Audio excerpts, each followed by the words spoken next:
Sinampahan na ng kasong administratibo ng National Police Commission o NAPOLCOM ang 12 aktibong pulis na idinadawit sa kaso po nitong mga missing sabongeros. Kinatuwa naman ng NAPOLCOM ang pagpapahayag ng suporta ni Pangulong Ferdinand Marcos Jr. sa investigasyon na binanggit pa mismo sa SONA. Detalye sa live report ni Mar Gabriel. Mar. Ali, bukod doon sa affidavit ni itong si alias Totoy at sa pamilya ng mga biktima, may iba pa raw ebidensya na pinagbasihan yung investigation service ng NAPOLCOM para magsampa ng kasong administratibo laban dito sa 12 pulis na idinadawit sa kaso. Kung mapapatunayan na dawit sila sa krimen, posible silang madismiss o tuluyan ang matanggal sa serbisyo.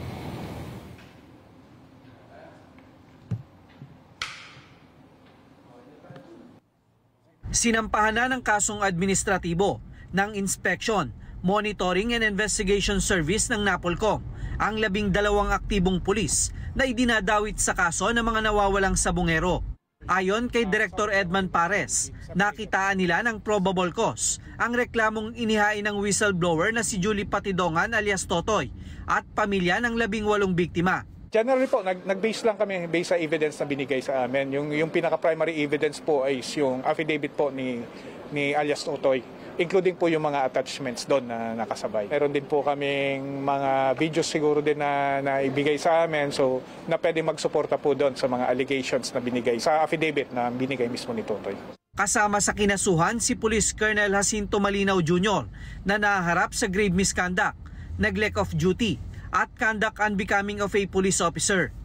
6 na counts naman ang grave misconduct at 1 conduct unbecoming of a police officer ang isinampa laban sa 11 pulis sa pangunguna ni Police Lieutenant Colonel Ryan J. Orapa.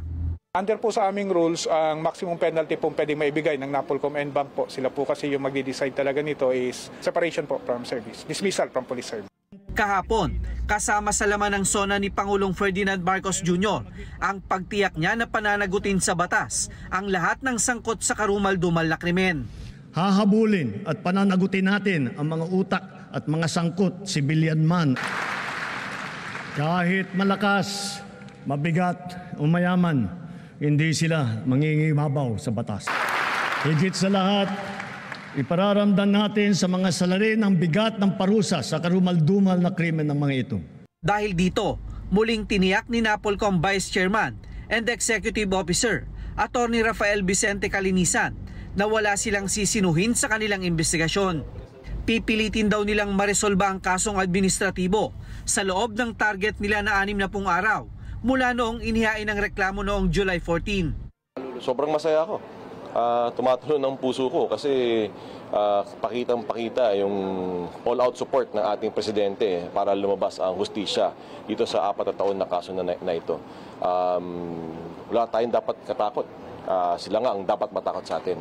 Una nang ibinunyag ni Calinisan na 2 grupo ang nagtangkang lumapit sa kanya para aregluhin ang kaso ng mga pulis na idinadawit sa krimen.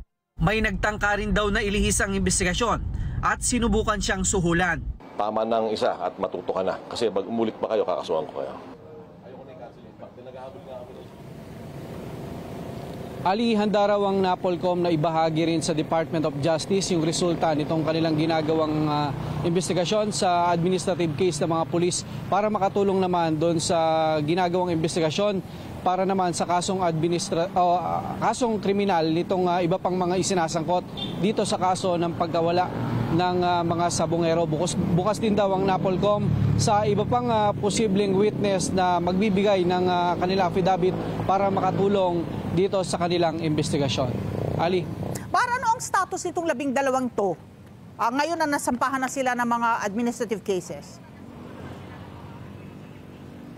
Well, Ali, nananatiling aktibo pa rin sa serbisyo yung mga pulis na yan at kasalukuyang nasa restrictive custody ng Philippine National Police. Pag nagtuloy-tuloy yung summary hearing na yan dyan sa NAPOLCOM, tatanggap o bukas na tumanggap na ng motion yung mga summary hearing officer kung irerekomenda ba yung pagsuspinde pansamantala dito sa mga dawit na pulis. At ang pinakamataas na ranggo dito sa 12 ito at meron pa bang iniuugnay na mas mataas ang ranggong opisyal ng PNP? Well, dun sa 12 kinasuhan, Ali, ang pinakamataas dyan, Police Colonel. Yang si Colonel Jacinto Malinaw, na dating nagsilbing Provincial Director ng Batangas Police Provincial Office. At may mga binabanggit noon, si alias Totoy, na matataas na opisyal. Pero ang kaso kasi dito sa NAPOLCOM, para lang dito sa mga aktibong pulis. Ali? Oo nga, nababanggit kasi dahil wala na silang jurisdiksyon dun sa mga wala na sa serbisyo, nag-awol o kaya retirado na. Tama ba? Yes, Ali, yung mga ibang mga personality pa no, na nabanggit ni alias Totoy doon sa kanyang affidavit, posible ang i-pursue yung kaso naman para sa criminal case doon naman sa Department of Justice na kasalukuyang nasa preliminary investigation. Hindi ba makukumbinse, Marcy, Atty. Kalinisan, na ibunyag kung sino itong nagtangka na maimpluwensyahan itong pag-iimbestiga sa kaso ng missing sabungero dyan sa NAPOLCOM? Well, hindi niya pinangalanan, Ali, no? Pero ang binabanggit niya, isang boss ng sabong operation, yung lumapit doon sa malapit, nakakilala niya at nakiusap na tulungan itong mga pulis na idinadawit sa kaso. Yung isa naman, kapatid daw ng former local government official. Ang pinakikiusap naman daw nito, tila kung pwede raw ba silang tumayo na abogado, yung kanyang mga partner noon, sa kanyang nakasama sa isang law office na tumayong abogado nitong kanyang kapatid na sabi niya matinding insulto ito para sa kanila. Okay. Maraming salamat, Mar Gabriel, nag-uulat live.